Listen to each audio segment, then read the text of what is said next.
Assalamualaikum warahmatullahi wabarakatuh. Selamat datang di mata pelajaran geografi. Di sini saya Siti Nurhasana sebagai guru mata pelajaran geografi. Hari ini kita akan membahas soal dari PTS yang minggu lalu teman-teman sudah kerjakan. Nah, tapi mungkin karena waktu teman-teman mengerjakan PTS itu pasti soalnya itu sudah diacak. Nah, jadi pembahasan yang sekarang kita bahas soalnya itu tidak akan menyusun seperti yang teman-teman kerjakan, tapi nanti kita akan tampilkan soal dan juga jawabannya. Jadi meskipun tidak sama seperti yang teman-teman kerjakan susunannya, insya Allah akan bisa dipahami karena soal dan juga jawabannya itu ada ya. Baik, kita langsung saja ke soal yang pertama. Nah, ini soalnya adalah jumlah penduduk kota A sebanyak 10.000 jiwa dan desa E sebanyak 2.500 jiwa. Jarak antara kota A dengan desa E adalah 30 km. Akan dibangun rumah sakit di antara desa dan kota tersebut. Manakah lokasi yang tepat untuk membangun rumah sakit tersebut? Nah, ini adalah soal mengenai teori titik henti ya. Jadi ini membahas teori titik henti yang telah kita pelajari sebelumnya. Baik, kita langsung saja bahas. Baik, untuk rumusnya adalah THAB sama dengan DAB per 1 ditambah akar PB per PA. Nah, kita cari berdasarkan soal yang sebelum dibacakan bahwa diketahui DAB-nya itu kan 30 ya. 30 km. Kemudian untuk jumlah penduduk yang lebih besar atau PB itu adalah 10.000 jiwa. Nah, untuk jumlah penduduk yang lebih kecilnya atau PA-nya adalah 2.500 jiwa. Nah, kemudian langsung saja kita masukkan ke rumusnya. Jadi sama dengan 30 per 1 ditambah 10.000 per 2.500. Nah, sama dengan 30 per 1 ditambah 10.000 dibagi 2.500 sama dengan 4 ya. Nah, 30 per 1 ditambah akar dari 4 adalah 2. Berarti 30 per 1 ditambah 2, 3 sama dengan 10. Nah, berarti hasilnya adalah 10 km. Nah, 10 km dari kota yang mana? Kita lihat, jadi kan THAB itu dia mencari jarak lokasi titik henti yang diukur dari wilayah yang jumlah penduduknya lebih kecil, berarti 10 km dari kota yang B ya. Nah, jadi maksud saya tadi kan kotanya itu kota A dan desa E. Nah, berarti 10 km dari desa E. Jadi jawabannya adalah C.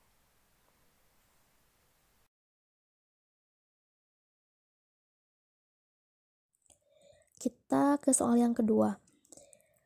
Soal yang kedua ini adalah ciri-ciri desa swakarya. Kita mencari ciri-ciri desa swakarya. Kita langsung saja lihat ke poin yang pertama. Ciri-ciri desanya adalah yang pertama ketergantungan pada alam. Jadi kita lihat ke ciri-ciri yang pertama, ini bukan termasuk desa swakarya ya, karena masyarakat desa yang masih ketergantungan pada alam itu adalah ciri-ciri desa yang masih tradisional atau desa swadaya. Kemudian yang kedua, lembaga sosial mulai berkembang. Nah, ini adalah ciri-ciri dari desa swakarya, karena desa swakarya itu kan dia desa yang sedang mengalami transisi. Nah, jadi lembaga sosial juga mulai berkembang. Kemudian adanya transisi adat istiadat. Nah, ini juga merupakan ciri-ciri desa swakarya. Yang keempat, mata pencaharian penduduk mulai heterogen. Nah, kalau misalnya masyarakat desa swadaya masih mata pencahariannya itu kan homogen ya, hanya tergantung pada alam saja. Berarti hanya kalau petani saja begitu ya. Tetapi kalau misalnya desa yang sedang mengalami transisi atau swakarya, itu sudah mata pencahariannya itu sudah mulai heterogen, jadi beragam gitu si mata pencaharian penduduknya. Kemudian pendidikan dan keterampilan masih rendah. Nah, ini bukan termasuk ciri-ciri desa swakarya ya. Jadi jawabannya itu adalah 2, 3. Jadi jawabannya adalah poin 2, 3, dan 4 berarti C. Soal yang selanjutnya, interaksi antara desa dan kota dapat memberikan dampak bagi masyarakat baik bagi masyarakat desa maupun kota. Dampak positif interaksi desa dan kota bagi masyarakat desa di bidang pendidikan adalah, nah ini adalah jawabannya A ya, sarana dan prasarana pendidikan terpenuhi. Soal yang selanjutnya adalah suatu kawasan geografis yang seragam atau homogen dinamakan. Nah, ini jawabannya adalah wilayah formal ya, yang D. Kenapa wilayah formal? Karena wilayah formal itu adalah suatu wilayah di muka bumi yang dicirikan berdasarkan keseragaman atau homogenitas. Nah, contohnya adalah wilayah pertanian ya. Kenapa wilayah pertanian disebut sebagai wilayah formal? Karena berdasarkan pada jenis tanaman dan pengolahan lahan. Jadi kan dia homogen ya, kalau pertanian misalnya yang itu petani apa pasti kan dia sama seragam gitu ya, pertanian berarti dia homogen begitu. Nah, jadi jawabannya adalah yang D ya, wilayah formal. Soal yang selanjutnya adalah salah satu faktor yang menunjang pertumbuhan suatu wilayah adalah, nah jawabannya adalah yang B ya, tenaga kerja. Karena pusat pertumbuhan itu akan berkembang dan pembangunan berjalan lancar apabila tersedia sumber daya manusia yang andal. Nah, jadi kan manusia atau sumber daya manusia atau tenaga kerja yang andal atau terampil, profesional, dan juga kapabel ini dibutuhkan untuk mengelola sumber daya alam. Nah, jadi kalau misalnya ada tenaga kerja yang handal, itu otomatis bisa menunjang pertumbuhan suatu wilayah. Jadi jawabannya adalah B. Soal yang selanjutnya, bagian wilayah kota yang digunakan sebagai pusat kegiatan ekonomi, politik, sosial, dan kebudayaan disebut. Nah, ini adalah pengertian dari inti kota ya. Jadi inti kota itu merupakan bagian wilayah kota yang digunakan sebagai pusat kegiatan ekonomi, sosial, dan kebudayaan. Jadi jawabannya adalah A. Soal yang selanjutnya adalah hubungan antara dua wilayah yang menimbulkan gejala baru disebut. Nah, ini kalau yang bagian A ya, itu artinya itu keterkaitan. Kalau dalam geografi itu biasanya digunakan untuk menghubungkan satu gejala dan gejala yang lainnya. Itu yang disebut dengan interrelasi. Kalau integrasi ini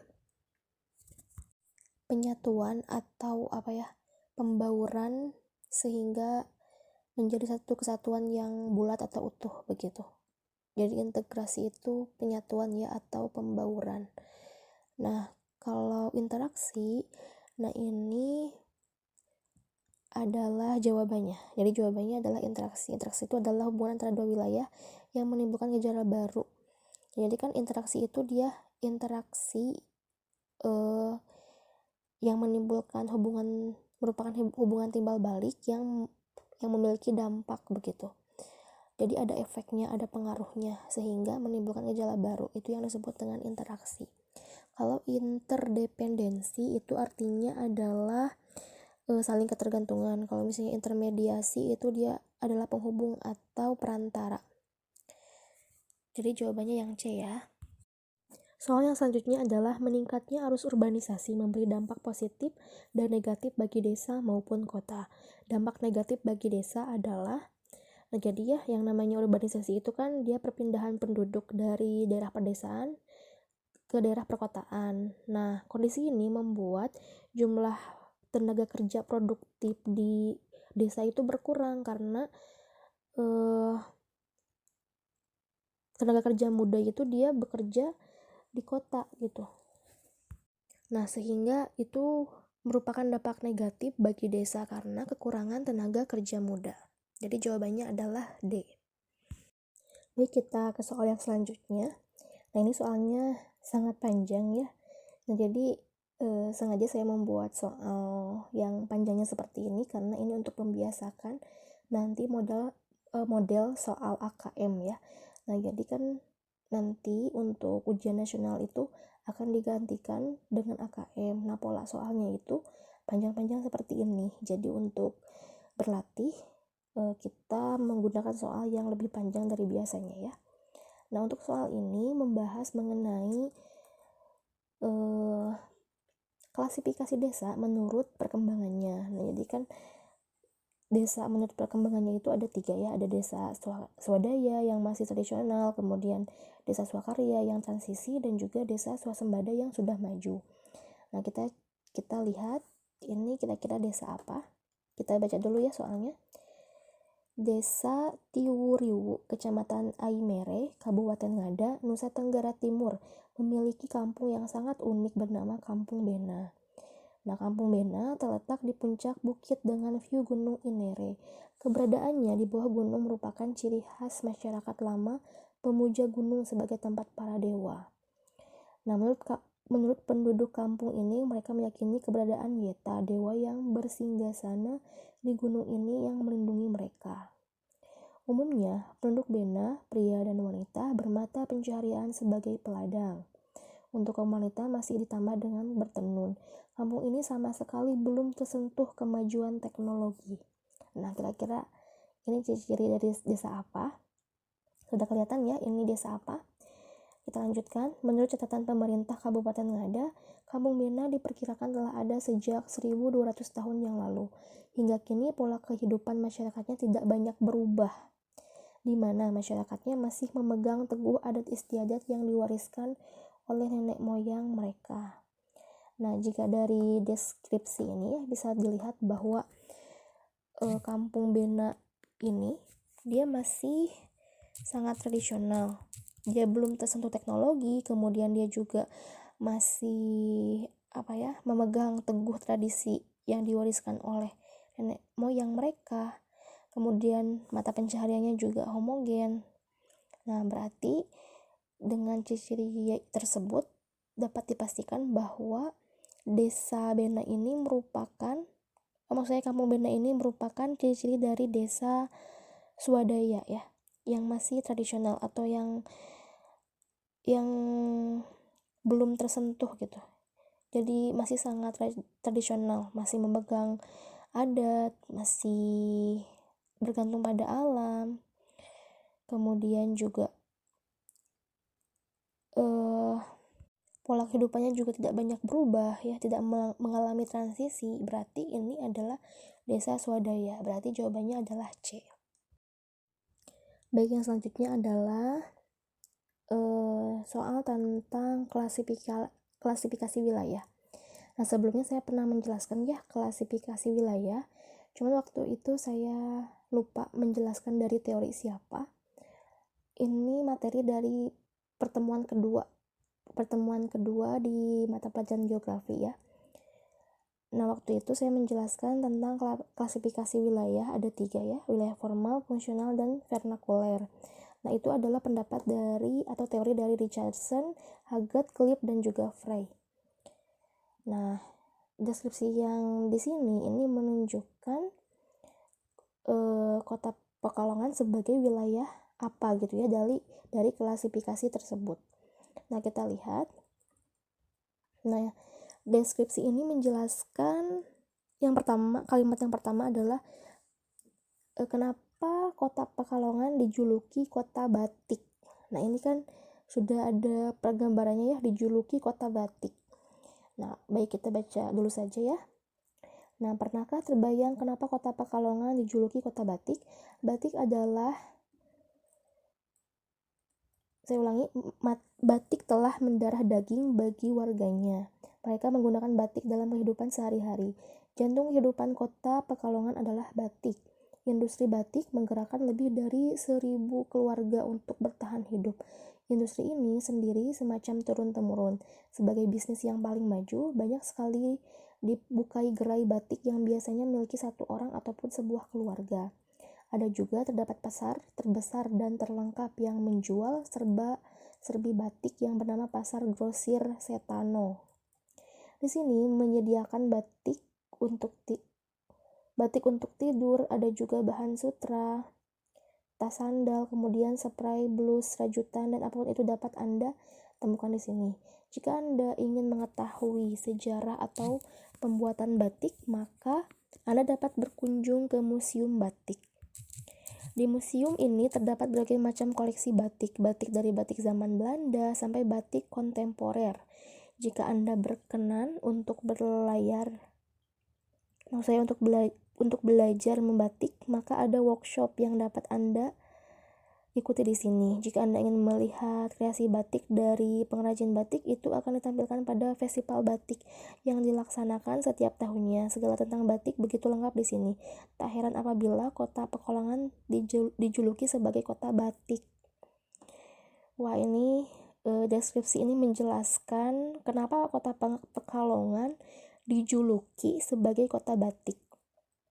Nah, jadi ya, kota Pekalongan itu sangat lengkap membahas atau terdapat apapun yang berkaitan dengan batik, baik dari pembuatannya, tokonya, pasarnya, kalau ingin belajar ada workshopnya dan sebagainya.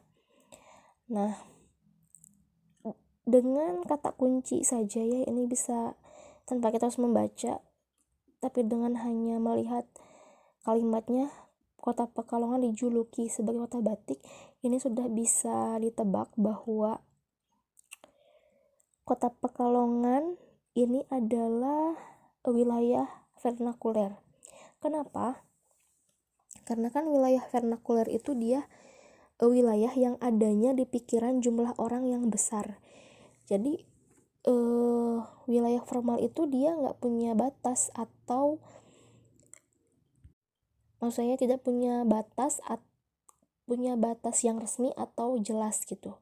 Jadi wilayah vernakuler itu adalah wilayah yang berdasarkan persepsi orang saja. Jadi Pekalongan kota batik itu adalah persepsi orang begitu, karena dia kan sangat lengkap mengenai batiknya. Nah, makanya dengan kelengkapan itu dia dijuluki sebagai kota batik oleh masyarakat begitu ya. Nah, jadi jawabannya adalah wilayah vernakuler ya. Ini yang C. Nah, selanjutnya adalah suatu wilayah yang pertumbuhannya sangat pesat sehingga dijadikan sebagai pusat pembangunan yang dapat memengaruhi wilayah lain di sekitarnya adalah, nah ini jawabannya adalah pusat pertumbuhan. Jadi ya, yang namanya pusat pertumbuhan dia wilayahnya itu pertumbuhannya sangat pesat, kemudian karena pertumbuhannya yang pesat itu dia bisa memengaruhi wilayah lainnya ya. Jadi jawabannya adalah D, pusat pertumbuhan. Soal yang selanjutnya adalah pola keruangan desa di mana rumah penduduk berderet di kanan atau di kiri jalan atau sungai dan pertanian terletak di belakang rumah penduduk, termasuk pola. Nah, ini yang pertama yang bagian A, pola menyebar. Nah, kalau menyebar ini umumnya terdapat di daerah datar dengan dekat tanah pertanian. Nah, berarti bukan ya. Kalau yang mengelompok atau terpusat umumnya terdapat di daerah pertanian atau di pegunungan biasanya. Kemudian kalau memanjang, nah ini terdapat di daerah kiri jalan raya, sungai, atau pantai. Nah, berarti jawabannya adalah yang C ya, yang memanjang. Nah, kalau yang memancar dan pasar ini bukan termasuk dari bagian pembahasan ini. Kalau misalnya yang lainnya itu ada bentuk desa yang memiliki fasilitas tertentu, ada juga ya. Kalau misalnya yang memancar dan pasar ini tidak ada. Nah, jadi untuk pembagiannya itu ada kan teori dari Daljoni 96. Nah, bentuk dan pola persebaran desa.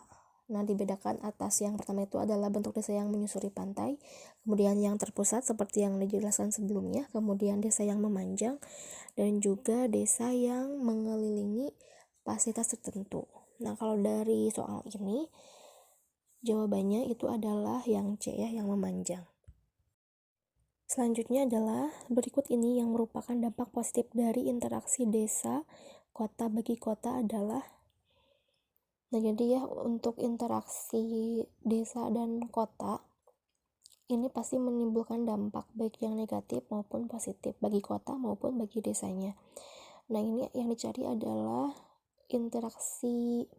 dampak interaksi kota dan desa untuk atau bagi kotanya. Adalah kalau bagian A, harga lahan di perkotaan menjadi mahal. Ini tentu bukan dampak yang positif ya.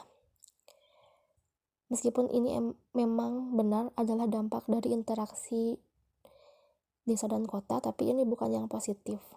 Kemudian yang bagian B, terjadi degradasi kualitas lingkungan. Ini juga bukan yang positif. Kemudian yang C, banyaknya jumlah pengangguran di kota. Ini memang dampaknya ya. Pasti karena tenaga kerja yang dari desa kan banyak yang ke kota, otomatis persaingan kerja semakin ketat. Nah, terjadi pasti banyak jumlah pengangguran di kota itu semakin banyak begitu.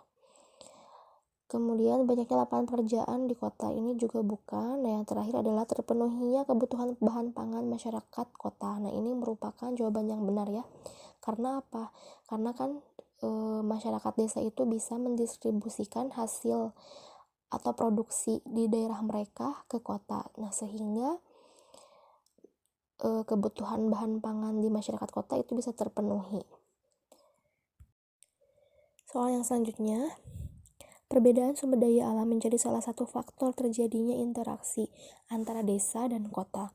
Interaksi tersebut akan menimbulkan berbagai gejala dan fenomena, baik fisik, sosial, maupun ekonominya.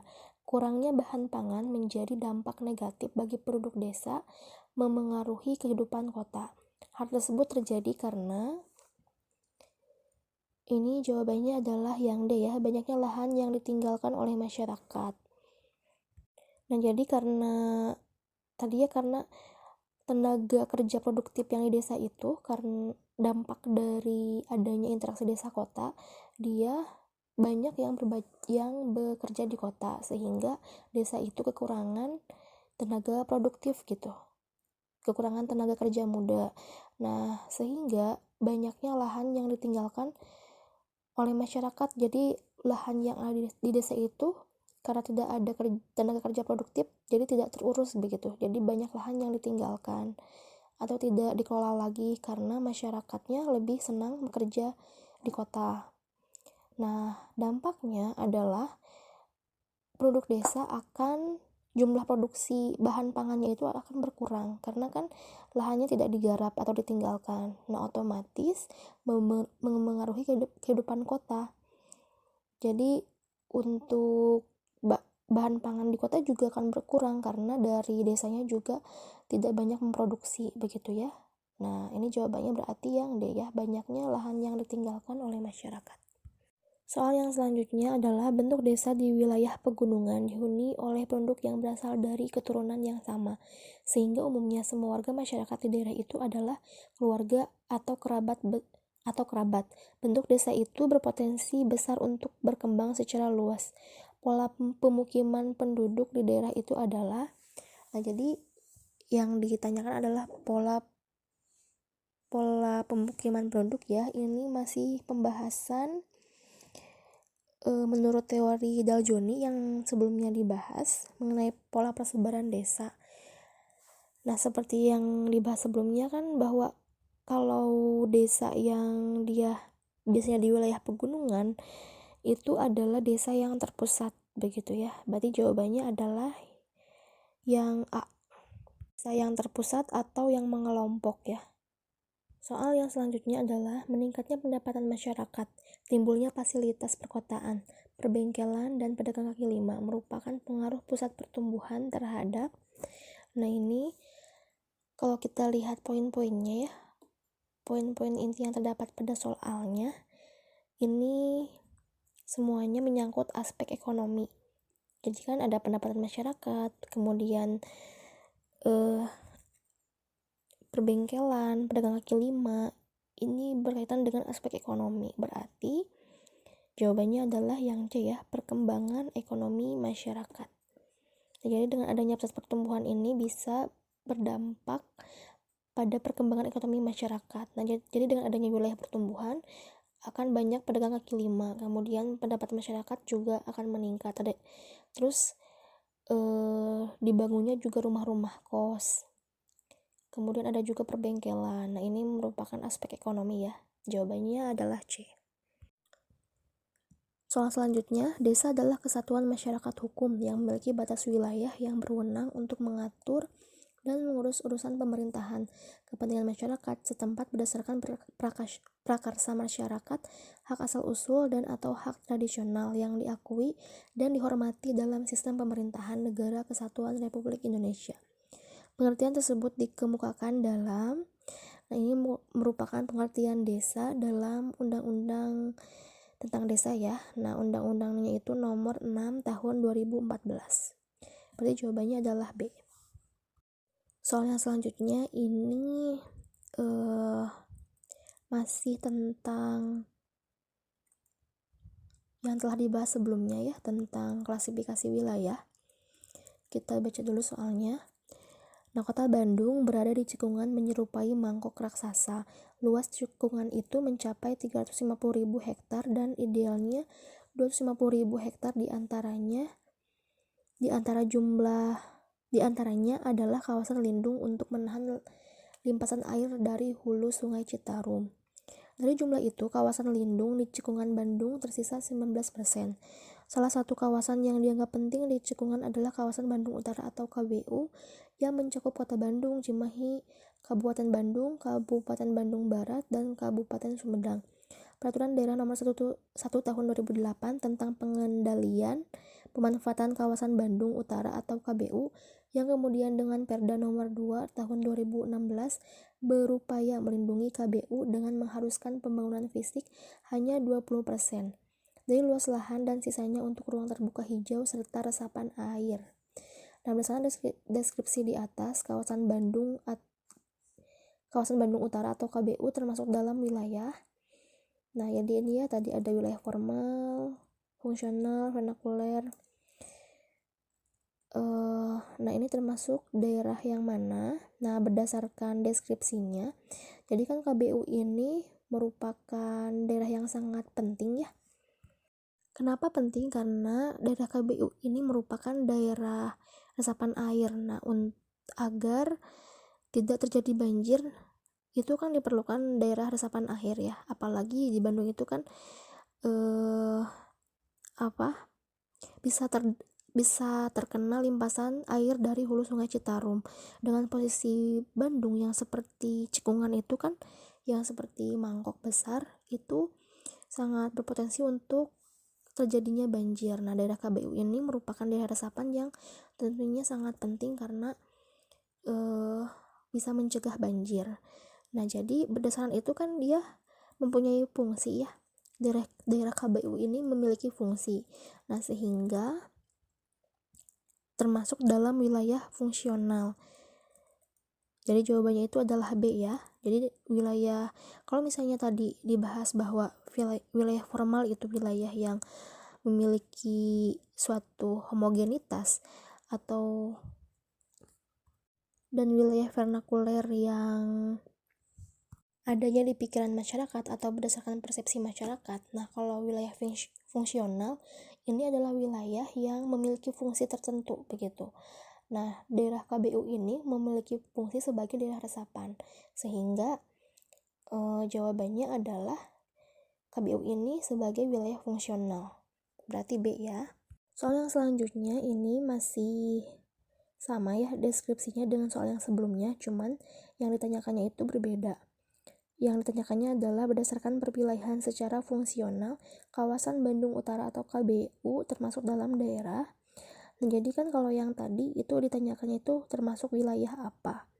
Wilayah fungsional, formal, atau vernakuler gitu ya. Jadi dari klasifikasi wilayahnya. Nah, kalau ini yang ditanyakannya itu adalah dari berdasarkan perwilayahan fungsionalnya. Jadi kan wilayah fungsional itu secara fungsional itu kan dibagi-bagi ya, wilayah itu ada wilayah penyangga, ada wilayah konservasi, satelit, resapan dan sebagainya. Nah, kalau yang ini termasuknya daerah apa gitu ya. Nah, jadi berdasarkan deskripsi jawabannya itu adalah yang D ya, yang resapan. Jadi kan Bandung Utara itu adalah daerah yang diperuntukkan untuk daerah resapan air. Nah, jadi fungsinya itu adalah sebagai daerah resapan air. Jadi jawabannya adalah yang D. Baik, soal yang selanjutnya adalah soal yang terakhir. Nah, ini pembahasannya masih sama ya dengan yang teks yang sebelumnya, akan tetapi ada perubahan sedikit di teks bagian akhir. Nah, jadi di sini ditekankan bahwa luas KBU yang berdasarkan perda itu adalah 38.000 hektar. Nah, 3.000 hektar itu seluruhnya adalah kawasan lindung, tapi 80%-nya sudah diintervensi oleh pemukiman, hotel, dan lain sebagainya. Nah, jadi kan yang di sini ada apa ya? Ada yang tidak sesuai begitu ya. Jadi kan kawasan resapan air atau kawasan lindung ini kan harusnya itu dibangun. Nah, tapi ternyata 80%-nya itu malah dijadikan pemukiman. Jadi kan ada yang tidak sesuai. Nah, berdasarkan fenomena di atas, merupakan salah satu permasalahan dalam penerapan tata ruang wilayah, yaitu terjadinya penyimpangan pemanfaatan ruang. Berarti yang C ya, karena ini adanya penyimpangan yang harusnya wilayah itu dibangun sebagai kawasan lindung, tapi malah dijadikan pemukiman, hotel, dan lain sebagainya. Berarti terjadinya penyimpangan pemanfaatan ruang. Jawabannya C. Baiklah, itu saja yang dapat saya sampaikan. Jika ada materi yang teman-teman belum pahami, baik dari bab 1 tentang konsep wilayah dan tata ruang, maupun bab 2 tentang interaksi desa dan kota, ataupun tentang soal PTS ini, jika teman-teman ada yang belum mengerti, boleh ditanyakan melalui kolom komentar. Dan juga tolong absen ya, seperti biasa, cantumkan nama dan kelas di kolom komentar. Kalau misalnya sebelumnya formatnya hanya nama, untuk absen sekarang ditambahkan kelas ya. Misal namanya Sinta 12.1 misalnya ya. Nah, silakan dicantumkan dengan kelasnya. Kemudian untuk minggu ini saya tidak akan memberikan tugas kepada teman-teman, hanya saja untuk tugas yang sebelumnya mengenai analisis desa yang sebelumnya ya, tugas yang minggu lalu, yang minggu-minggu sebelumnya, silakan diselesaikan bagi yang belum selesai. Minggu depan, Kamis depan, ketika ada jadwal pembinaan, silakan tugasnya bawa ke sekolah. Itu saja. Terima kasih atas perhatiannya. Mohon maaf apabila ada kekurangan. Wassalamualaikum warahmatullahi wabarakatuh.